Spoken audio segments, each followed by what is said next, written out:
டிஎம்டிவி செய்திகள். வணக்கம். இது டிஎம்டிவி செய்தி அறிக்கை. முதலில் தலைப்புச் செய்திகள். எதிரணியின் புரிந்துணர்வு ஒப்பந்தம் கைச்சாத்திடப்பட்டது. ஜனாதிபதி மஹிந்த ராஜபக்ஷவுக்கான கட்டுப்பணம் செலுத்தப்பட்டது. தேர்தல் முறைப்பாடுகளை பதிய மத்திய நிலையங்கள். முச்சக்கர வண்டி மோதி சிறுமி மரணம். பிரபாகரனின் சொத்துக்களை ஏலமிட தீர்மானம். சர்வதேச கடல் பாதுகாப்பு மாநாடு இன்று ஆரம்பம். இனி விரிவான செய்திகள். எதிரணியின் ஜனாதிபதி வேட்பாளர் மைத்ரிபால சிறிசேனவுக்கும் பொது எதிரணியின் ஏனைய கட்சி தலைவர்களுக்கும் இடையிலான புரிந்துணர்வு ஒப்பந்தம் இன்று கைச்சாத்திடப்பட்டது. கொழும்பு விஹார மகாதேவி பூங்காவின் திறந்தவெளி அரங்கில் வைத்தே இந்த ஒப்பந்தம் கைச்சாத்திடப்பட்டது. மத வழிபாடுகளுடன் ஆரம்பமான இந்த ஒப்பந்தம் கைச்சாத்திடும் நிகழ்வில் பொது எதிரணியின் வேட்பாளர் மைத்ரிபால சிறிசேன, சமூக நீதிக்கான தேசிய இயக்கத்தின் தலைவர் மாதுருவாவே சோபித்த தேரர், ஐக்கிய தேசிய கட்சியின் தலைவர் ரணில் விக்ரமசிங்க, ஜனநாயக கட்சியின் தலைவர் சரத் பொன்சேகா மற்றும் முன்னாள் ஜனாதிபதி சந்திரிகா பண்டாரநாயக்க குமாரதுங்க ஆகியோர் கலந்து கொண்டனர்.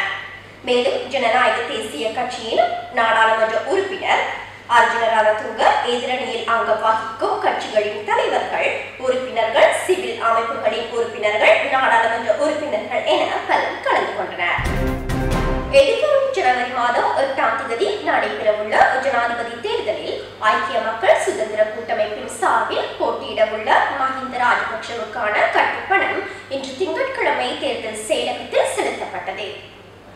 அரசியல் கட்சியை சேர்ந்த வேட்பாளர் 50,000 ரூபாவையும், அரசியல் கட்சிகளை சாராத வேட்பாளர் 75,000 ரூபாவையும் கட்டுப்பணமாக செலுத்த வேண்டும். அடுத்து ஜனாதிபதி தேர்தலுக்கான கட்டுப்பணத்தை 7ஆம் தேதி ஞாயிற்றுக்கிழமை நண்பகல் 12 மணிக்கு முன்னர் கட்டி முடிக்க வேண்டும் என்பது குறிப்பிடத்தக்கது. ஜனாதிபதி தேர்தல் தொடர்பிலான தேர்தல் முறைப்பாடுகளை பதிவு செய்வதற்கான மத்திய நிலையங்களை நிறுவுவதற்கான திட்டம் ஒன்றை தேர்தல்கள் செயலகம் அறிமுகப்படுத்த உள்ளது. இந்த மத்திய நிலையங்கள் மாவட்ட அளவில் செயல்படும் என்றும் எதிர்வரும் திங்கட்கிழமையிலிருந்து இத்திட்டம் நடைமுறைப்படுத்தப்படும் என்றும் தெரிவிக்கப்படுகின்றது. பாதுகாப்பை உறுதிப்படுத்திக் கொள்ளும் பொருட்டு ஒவ்வொரு மையங்களுக்கும் 10 போலீஸ் உத்தியோகஸ்தர்கள் தேவைப்படுகின்றனர் என்று போலீஸ் மா அதிபரிடம் தேர்தல் ஆணையாளர் கோரிக்கை விடுத்துள்ளார். மேலும் இந்த 10 பேர் அடங்கிய போலீஸ் குழுவுக்கு உப போலீஸ் பரிசோதகர் அல்லது போலீஸ் தலைமை அதிகாரி தலைமை வகிக்க வேண்டும் என்றும் கோரப்பட்டுள்ளது. முச்சக்கர வண்டி மோதி பாடசாலை மாணவி ஒருவர் உயிரிழந்துள்ளார்.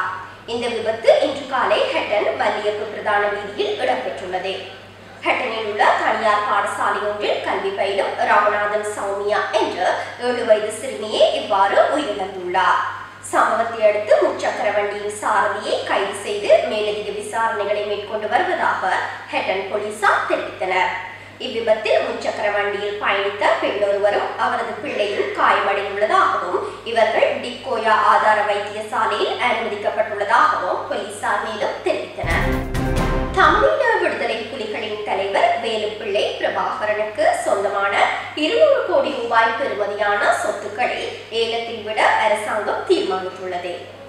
வெள்ளவத்தியில் அமைந்துள்ள 2 மாடி கட்டிடம் ஒன்று, ஆடை தொழிற்சாலை ஒன்று, கட்டுநாயக்கா விமான நிலையத்துக்கு முன்னால் அமைந்துள்ள பாரிய காணி ஒன்று, சோழர் ரக படகுகள் உட்பட சில படகுகள், கொழும்பு மற்றும் யாழ்ப்பாணத்தில் அமைந்துள்ள 2 அச்சகங்கள் உள்ளிட்ட சொத்துக்களே இவ்வாறு ஏலமிடப்பட உள்ளன. அத்துடன் கொழும்பில் உள்ள முன்னணி வெளிநாட்டு வங்கி ஒன்றின் கணக்கில் இருந்த 5 கோடியே 50 லட்சம் ரூபாய் பணம் மற்றும் தேசிய வங்கி ஒன்றில் வைப்பிலிடப்பட்டுள்ள 3 கோடியே 50 லட்சம் ரூபாய் பணம் ஆகியனவும் அரசாங்கத்தால் முடக்கப்பட்டுள்ளன. இந்த வங்கி கணக்கில் உள்ள பணத்தை திரைசேரிக்கு வழங்க அரசாங்கம் நடவடிக்கை எடுத்துள்ளமை குறிப்பிடத்தக்கது.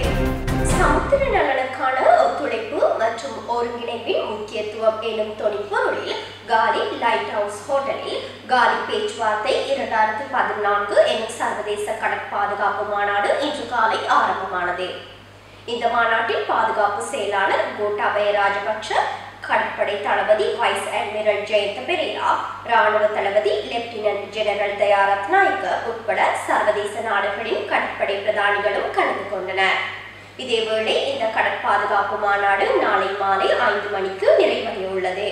சர்வதேச கடல் பாதுகாப்பு மாநாடு பாதுகாப்பு செயலாளர் கோட்டாபய ராஜபக்ஷவின் வழிகாட்டலில் இலங்கை கடற்படையினரின் ஏற்பாட்டில் கடந்த 2010ஆம் ஆண்டு முதல் முறையாக இலங்கையில் ஆரம்பமானவை குறிப்பிடத்தக்கது.